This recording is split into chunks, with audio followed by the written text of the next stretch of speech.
Imo avec Marie-Cœur de Roy. Bonjour Marie. Bonjour Anaïs, bonjour Peggy. On reparle des aides à la rénovation des logements et en particulier la fameuse MaPrimeRénov'. Vous nous dites régulièrement combien c'est compliqué de se lancer dans les travaux. Cette fois-ci, vous nous alertez aussi sur les arnaques de plus en plus nombreuses en la matière. Exactement, on va essayer de dresser la liste des arnaques qui se multiplient sur la réno et plus précisément MaPrimeRénov'. Alors la dernière en date, c'est ceux qui se font siphonner leurs droits à l'aide publique comme on l'a connu avec le fameux CPF, le compte personnel de formation.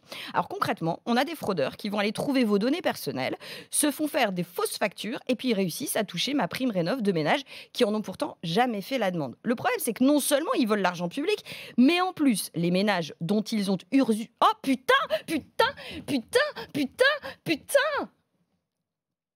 Faut bien voir que j'ai un débat tout à l'heure d'une demi-heure.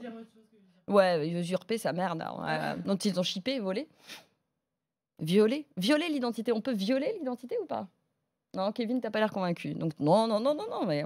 Attends, où est-ce qu'on reprend du coup? Si tu veux, je reprends moi la réponse, hein, si tu veux pas faire le lancement. Je t'entends pas, Kevin. Tu peux reprendre la phrase d'avant usurper? Vous allez faire un montage? Ouais. Ok. Donc le problème, ça te va? C'est bon ou pas, Kevin? Ça va? J'aime pas me lancer toute seule, je vais essayer de le faire. Acteur studio.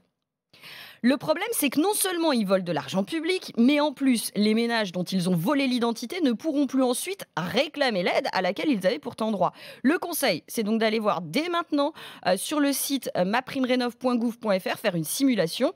Alors, si vous avez déjà plus rien, vous n'aurez pas trop le choix, il faudra porter plainte. Mais il y a un spécialiste de la rénovation qui me disait être assez optimiste sur l'issue de ces procédures parce que sur le CPF, justement, l'État avait fini par recharger les droits des personnes qui avaient été arnaquées. Bon à savoir. Autre type d'arnaque en la matière, quand des artisans nous font signer de mauvais documents. Ouais, et là, pas de miracle, hein. Pour éviter de vous faire piéger, il faudra faire preuve de vigilance et de bon sens. Parmi les arnaques du moment, on a des entreprises qui se contentent de livrer du matériel sans l'installer et ils reviennent jamais. Un expert de la rénovation, c'est génial. Il me cite l'exemple d'un ménage qui a reçu un poêle à bois. Le livreur fait signer un bon de livraison et d'installation, sauf que personne ne reviendra et l'entreprise aura touché 3 500 € d'aide MaPrimeRénov' pour la seule livraison d'un poêle à bois d'une valeur de 500 €. Et donc tu ne peux rien faire. Tu peux pas l'utiliser tout seul, mais c'est pas simple. Moi, quelle galère. C'est pas simple. Hein. Donc mon conseil, on ne signe rien avant l'installation complète et on fait quoi qu'il arrive, attention aux engagements qu'on prend.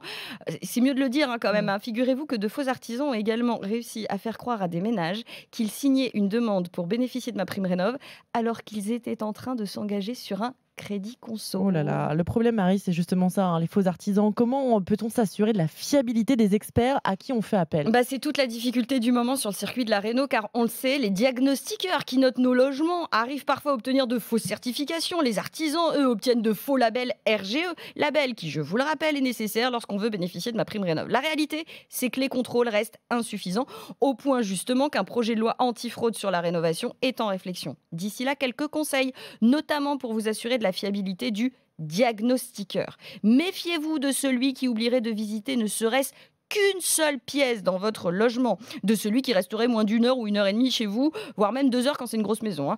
Et puis certaines notes doivent vous alerter. Si on classe votre logement G avec une promesse de le passer en A grâce à une rénovation globale, c'est pas crédible. Non, c'est pas crédible. Il y a de fortes chances qu'il soit pas fiable parce que c'est techniquement impossible. Merci Marie pour ces précieux conseils.